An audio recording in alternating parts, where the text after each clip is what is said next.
नमस्कार, मैं हूं रविंद्र जैन और आप देखना शुरू कर चुके हैं सबकी खबर। आज हमारे साथ हैं हरदा के एक ऐसे टीचर जो एक कोचिंग क्लासेस चलाते हैं, लेकिन उनकी वहां के जो मंत्री जी हैं, जो विधायक हैं कमल पटेल, उनसे पटरी नहीं बैठती है। बड़ी मजेदार बात यह है कि हरदा जिले में इनके ऊपर कोई क्रिमिनल केस नहीं है। इसके बाद भी हरदा कलेक्टर, हरदा एसपी ने इनका जिला बदल कर दिया है, और ये जिला बदल कर दिया है चुनाव के ठीक बीच में।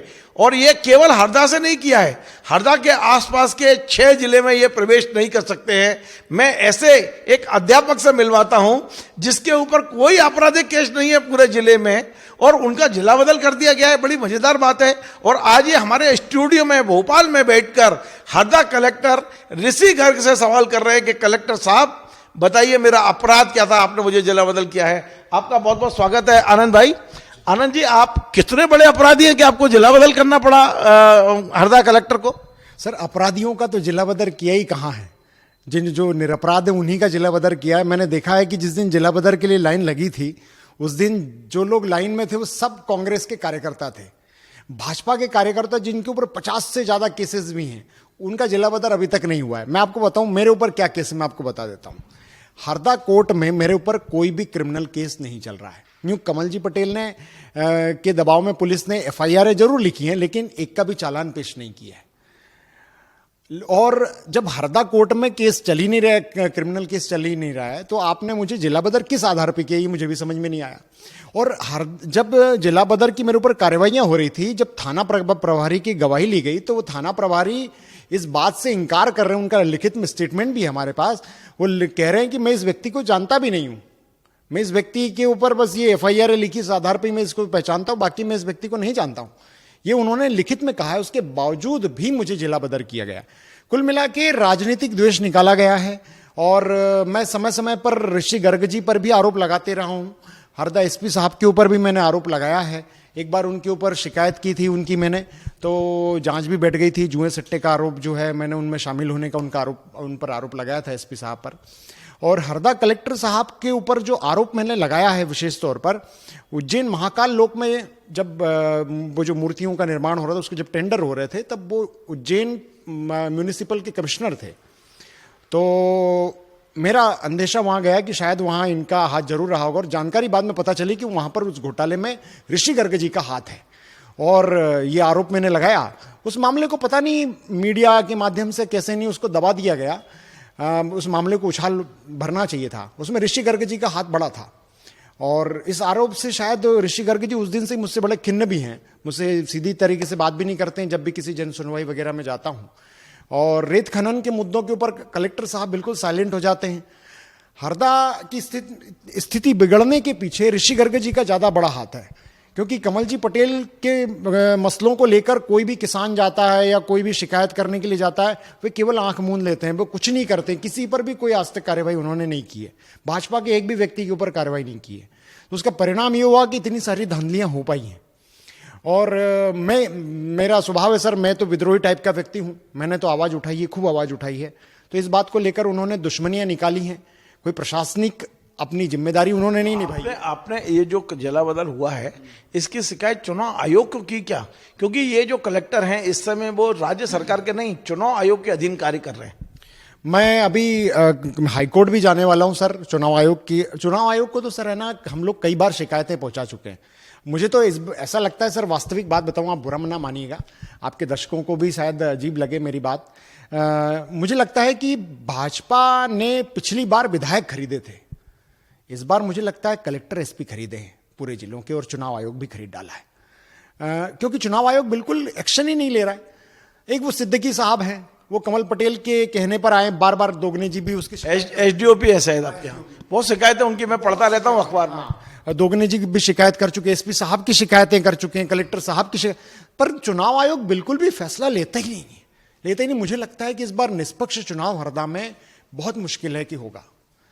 चुनाव निष्पक्ष नहीं हो पाएगा। पहले मैं आनंद भाई आपकी ये बात कर लूं कि आप कितने बड़े अपराधी हो। आपके ऊपर टोटल अभी तक हरदा और हरदा के बाहर कितनी एफआईआर है और कितने चालान हैं, ये मेरे दर्शकों को बताओ, ताकि हम लोग ये तय कर पाए कि वास्तव में आपका जिला सही हुआ है या गलत हुआ है। सर, वास्तव में मेरे ऊपर कोर्ट में 3 ही केस चल रहे हैं, और वो हरदा कोर्ट में चल ही नहीं रहे।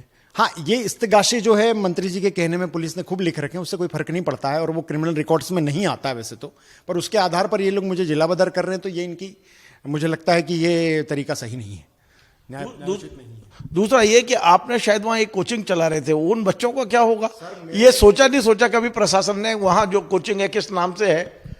सर, कौटिल्य एकेडमी की जिम्मेदारी मेरे ऊपर है वहाँ की, और मेरे पास 100 से अधिक बच्चे हैं, और मुझे सबसे ज़्यादा चिंता ही वही है कि मुझे 6 महीने के लिए जिला बदर कर दिया है, उन बच्चों का क्या होगा और उस कोचिंग का क्या होगा और उस वहाँ का सिस्टम कितना बुरा बिगड़ेगा। मैं क्या सोचकर उस इंस्टीट्यूट को लेकर आया था, और आज वो बच्चे जो है किस उम्मीद के साथ आए थे और उनका भविष्य कितना अधर में जाएगा। एक मंत्री को खुश करने के लिए इस कलेक्टर साहब ने सैकड़ों बच्चों का फ्यूचर जो है खराब करके रख दिया, एक हिसाब से कहूं तो। आनंद भाई, मेरी जानकारी है कि आपने शायद निर्दलीय फॉर्म भी भरा था, फिर आपने वापस क्यों ले लिया चुनाव लड़ने का इसी चुनाव में, अभी इसी चुनाव में? सर, मैंने निर्दलीय चुनाव नहीं भरा था, एक पार्टी आई थी नेशनल वर्ल्ड लीडर पार्टी करके, उससे फॉर्म भरा था, और फॉर्म मैंने वापस लिया। उसका वजह मैं आपको बता देता हूं। मुझे ऐसी सूचनाएं मिली और मेरे पिताजी को ऐसी सूचनाएं मिली कि मेरे माध्यम से ईवीएम वगैरह में कुछ गड़बड़ियां हो सकती हैं और कमल जी पटेल दोबारा चुनाव जीत सकते हैं। हो सकता है कि कमल जी पटेल के जो विरोधी वोट हैं वो दोगने जी और मेरे में बढ़ जाए, ऐसी स्थिति हम लोगों को लगी। तो पिताजी ने कहा कि बेटा तुझे एक और कुर्बानी देनी पड़ेगी, तुझे फॉर्म उठाना पड़ेगा, क्योंकि तेरे कंधे पर बंदूक रखकर जो जिला प्रशासन है वो कुछ गलत गतिविधियां कर सकता है और कमल जी पटेल को दोबारा विनिंग दिला सकता है। मैंने कहा मेरा जीतना ज़्यादा जरूरी नहीं है, पर कमल जी पटेल का हारना ज़्यादा जरूरी है, इसलिए मैंने फॉर्म उठा लिया। लेकिन एक बात समझ में नहीं आती है, मैं आपका सोशल मीडिया पर काफ़ी आपको फॉलो करता हूँ, आप कभी किसी का विरोध करते हैं, फिर कभी उसके साथ हो जाते हैं, दोगने जी और सुरेंजन को कभी गालियां देते हैं, कभी गालियां नहीं देने का मेरा मतलब है कि उन्हें भ्रष्ट बताते हैं, निकम्मा बताते हैं, अकर्मण्ड बताते हैं, और उसके बाद में फिर अपील करते हैं, फिर ये कहते हैं कि इस तारीख तक मैं इनके साथ हूँ, उसके बाद मैं इसका विरोध करूंगा। तो इस तरह की जो अनिश्चित मानसिकता है वो कहीं ना कहीं आपके लिए घातक तो नहीं हो रही है? सर, मैं आपको एक बात कहूँ कि हरदा में मुझे लगता है कि योग्य चेहरे की आवश्यकता है, और दोगने जी अभी आप ये समझिए कि हमारे लिए मजबूरी है। दोगने जी को जिताना हमारे लिए थोड़ा सा जरूरी इसलिए हो गया क्योंकि कमल जी पटेल को हराना है। वैसे दोगने जी को मैं व्यक्तिगत तौर पे मैं उनको बहुत अच्छा मानता हूँ, एज ए विधायक, एज ए लीडर मैं उनको ज़्यादा अच्छा नहीं मानता। और एक अकेले आनंद के मानने से क्या हो जाएगा? आपकी व्यक्तिगत राय है ये, लेकिन जनता चुनती है और जनता हराती है। कमल पटेल को भी जनता नहीं चुना है। सर, मेरे जैसे अधिकांश युवा ये चाहते हैं कि कोई युवा चेहरा जो है सामने आए, और इसकी डिमांड भी बहुत ज़्यादा है। वो तो यह है कि विकल्प नहीं मिलता है हमें बार बार, इसलिए दोगने जी को बार बार चुनना पड़ता है। हाँ, यह है कि दोगने जी किसी का अच्छा नहीं करते हैं तो किसी का बुरा भी नहीं करते हैं, और ऐसा है कि हम लोगों को ने अब योजना यही बनाई है कि अब दोगने जी को किसी भी हाल में जिताया जाए, उनको अपने हिसाब से हम टेकल कर लेंगे। हम उनको, लेकिन दोगने जी ने कोई कोशिश भी नहीं की कि आपका जला बदल कैंसिल हो और आप वहां जो दोगने जी मदद करें? मैं उनके पास, मैं आपको एक बात बताऊं कि अभी हाल ही में मैं विरोध में उनके उतर गया था। हरदा के बहुत लोगों को लगता है कि एकाएक विरोध में उनके क्यों हो गया। मैं उनके पास सहयोग के लिए गया था। मैं सर आपको वास्तव में बात बताऊं, दोगने जी को हमेशा ऐसा लगता है कि वो अपने दम पर चुनाव जीतते हैं। 2013 में उनको लगा कि मैं अपने दम पर चुनाव जीता, नहीं, पूरी कांग्रेस पार्टी के संगठन में जितने भी लोग थे, लक्ष्मी नारायण जी पंवार का उनका विशेष रोल था, लेकिन दोगने जी ने उनके जो योगदान है उनको नकारा। 2018 के चुनाव में भी उन्होंने इस तरह से जब योगदानों को नकारा तो लोग उनसे थोड़ा सा कन्नी काट लिए, इसलिए वो चुनाव हार गए।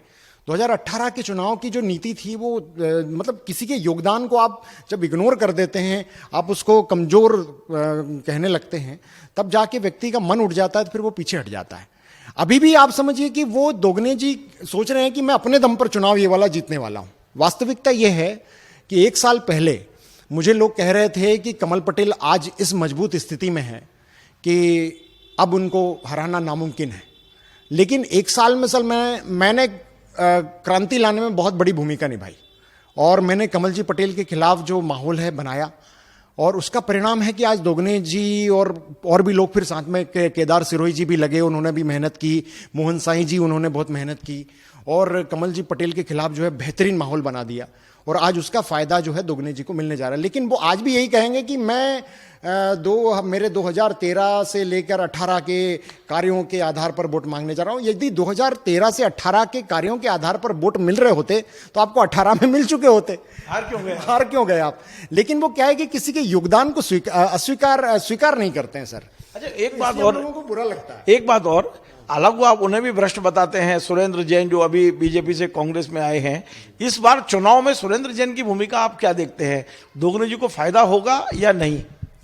सर, सुरेंद्र जी जैन के हाथ में मुझे लगता है कि वोट ज्यादा नहीं पर मैनेजमेंट बहुत अच्छा है उनका। और भ्रष्ट में इसलिए बताता हूं सर कि नगर पालिका में रहते हुए उन्होंने धांधलियां की हैं।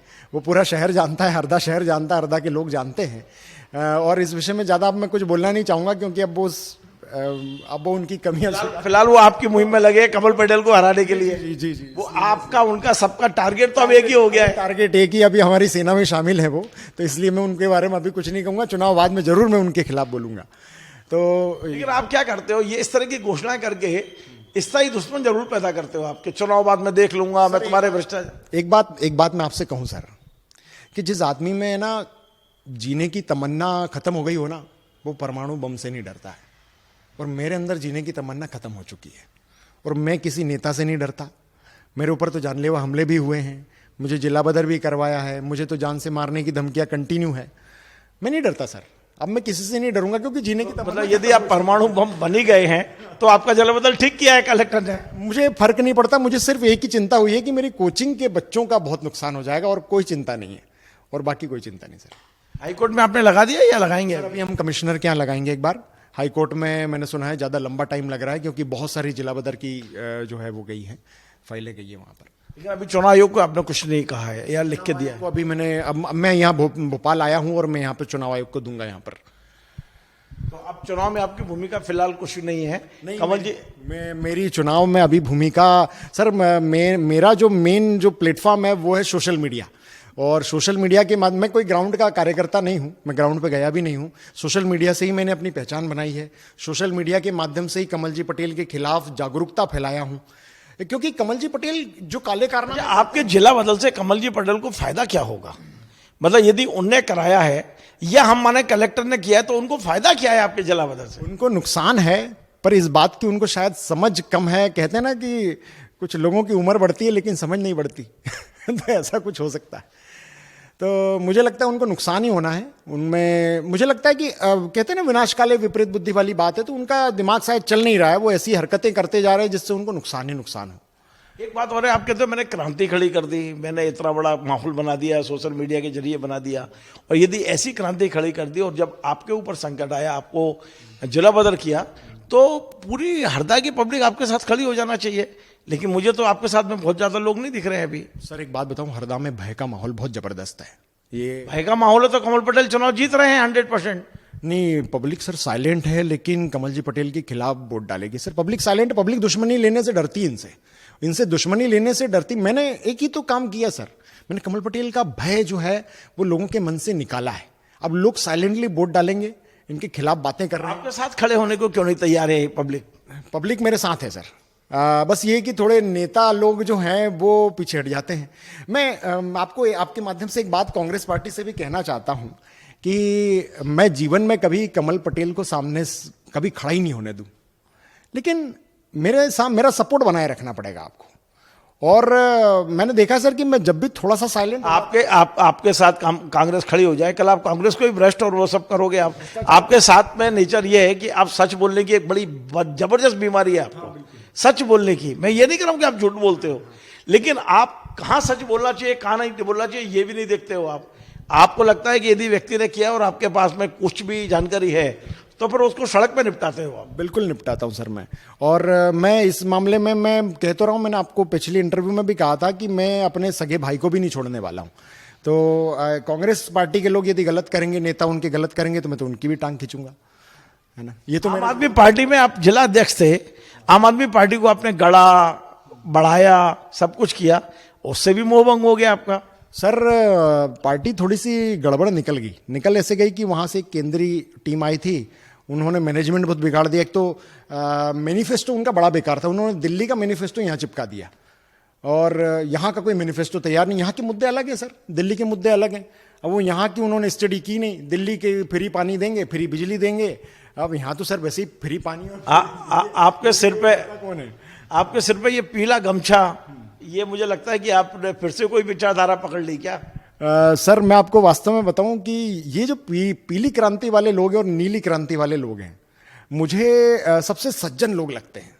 ये राष्ट्रीय पार्टी है जो भाजपा, कांग्रेस, आम आदमी, ये इनसे अलग लोग हैं ये। तो मुझे अब जो आगे ऐसा नहीं हो जब आप इनके नजदीक जाओ तो फिर आपका मोह भंग हो जाए। आपको तो आम आदमी पार्टी भी बहुत अच्छी लग रही थी। सर देखिए, मैं 1 साल राजनीति में रहा हूं, 1 साल तो मैंने ये समझ लो कि सीखा है ना, और अभी सीखने की तो उम्र भी पड़ी है। लेकिन मुझे इतना समझ में आ गया कि पीली नीली क्रांति ही भविष्य, मध्य प्रदेश का अगला भविष्य है। और 2028 में ये पीली नीली क्रांति यदि एक हो गई तो वाकई में सरकार बनाएगी, कोई भाजपा आएगी ना कोई कांग्रेस आएगी। तो इसलिए मैंने तो अब ये अपना लक्ष्य पकड़ लिया है कि भाजपा कांग्रेस को छोड़ो, ये पीली नीली क्रांति को पकड़ लो और इनको एक कर दो। इनको ये एक हो गए तो क्रांति आ जाएगी। देखिए, पिछला इंटरव्यू मैंने आम आदमी पार्टी के कार्यालय में किया था आपका। आज आप पीली नीली क्रांति की बात कर रहे हैं। कल जब मैं आपका ऐसा नहीं हो इंटरव्यू करूं तो इससे भी आपका मोह भंग हो चुका हो। नहीं, ऐसा नहीं होगा सर। मुझे ये समझ में आ गया कि ये सबसे बढ़िया लोग हैं और मैं इनका साथ कभी नहीं छोड़ने वाला हूं। ये क्या इस समय जब आपका जिला बदल हुआ है, कोई आपके साथ खड़ा है आज? ये पीली नीली क्रांति वाले, पीली नीली क्रांति वाले ही साथ में खड़े हैं सर। बस बात ये है कि आचार संहिता लगी इसलिए धरना प्रदर्शन कर नहीं सकते हैं, नहीं तो अब तक तो ये समझ लो कि कलेक्टर साहब का खाना पीना बंद करवा देते। चलिए एक काल्पनिक प्रश्न पूछता हूं, आपकी इतनी क्रांति के बाद भी हरदा में कमल पटेल चुनाव जीत जाते हैं, तब क्या करोगे?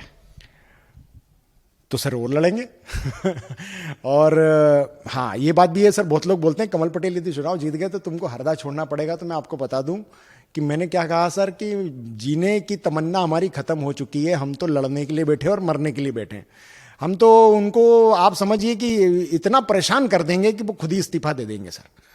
ये मेरा वादा है आपसे। मैं कमल पटेल को यार पहली बात तो जीतने नहीं दूंगा, और वो जीत गए तो मैं कोई पीठ दिखा के भागने वाला नहीं हूं हरदा से, मैं तो लड़ूंगा सर। चलिए बहुत बहुत धन्यवाद। तो ये आनंद जाट जो हरदा के रहने वाले हैं, मैं पुनः बता रहा हूं अपने दर्शकों को कि आनंद जाट को जिला बदर किया हुआ है कलेक्टर साहब ने, और आज आनंद जाट मेरे चैनल के जरिए कलेक्टर हरदा से पूछ रहे हैं कि कलेक्टर साहब बताइए जिला बदर क्यों किया है। आनंद भाई एक सवाल और कुछ बोलना चाहते हैं, एक बार उनको सुन लें। सर मेरे ऊपर 3 केस कोर्ट में चल रहे हैं। हरदा में एक अशोक कमेडिया जी हैं, उनके ऊपर 28 केस चल रहे हैं और वो भाजपा के कार्यकर्ता, और उनके ऊपर मर्डर केस भी चल रहे हैं और वो कोर्ट से दोष सिद्ध भी हुआ है। मैं तो दोष सिद्ध भी कहीं से नहीं हुआ हूं अभी तक। उसके बावजूद उनको जिला बदर नहीं किया है क्योंकि वो कमल जी पटेल के खास आदमी हैं, भाजपा के कार्यकर्ता हैं और मैं उनका विरोधी हूं, इसलिए 3 केस में मुझे जिला बदर किया गया है। ये हरदा के लोगों को सोचना पड़ेगा कि ये जो प्रशासन है ये आपका नहीं है। ईवीएम वगैरह में गड़बड़ियां हो सकती, इसलिए वोट डालने जाएं तो बड़ा संभल के वोट डालें, और अपनी वो पर्ची जब बैलेट पेपर की वो जो आए तो उसमें जरा ध्यान से देखें कि आपने जो सिंबल दबाया वही गिरे। चलिए बहुत बहुत धन्यवाद। तो जैसा कि मैंने आपको बताया कि ये थे आनंद जाट जी, जो मेरे चैनल के जरिए कलेक्टर हरदा से पूछ रहे हैं कि कलेक्टर साहब बताइए कि उनका जिला बदल क्यों किया है। मैं भी अपने चैनल के माध्यम से, क्योंकि जिस तरह की जानकारियां हमें आनंद जाट जी ने दी हैं कि हरदा में कोर्ट में कोई केस उनके ऊपर पेंडिंग नहीं है, और जो एफआईआर या जो परिवाद लगाए गए हैं अभी उनमें संज्ञान नहीं लिया कोर्ट में। ऐसे में इन्हें इतना बड़ा अपराधी मान लेना, और एक टीचर है ये, इनका दोष सिर्फ इतना है कि ये वहां सत्ता के खिलाफ आवाज उठाते हैं, भ्रष्टाचार के खिलाफ बोलते हैं। कलेक्टर साहब को बताना तो पड़ेगा ना कि इनका जिला बदल क्यों किया है। यदि आप वास्तव में कोई वीडियो बनाकर या मीडिया तक ये जानकारी पहुंचाए कि इनका दोष क्या है, तो हम भी आपके साथ हैं यदि अपराधी हैं तो। लेकिन यदि आप केवल राजनीतिक दबाव में एक टीचर को जिला बदल कर रहे हैं और उनके कम से कम 100 से ज्यादा बच्चे जो उनकी कोचिंग से वंचित होंगे, उनके लिए कौन जिम्मेदार होगा? आपको हमारा ये कार्यक्रम पसंद आए, आप इसे शेयर करें, लाइक करें, कमेंट करें, और आपसे बार बार निवेदन है हमारे इस चैनल को सब्सक्राइब अवश्य करें। धन्यवाद।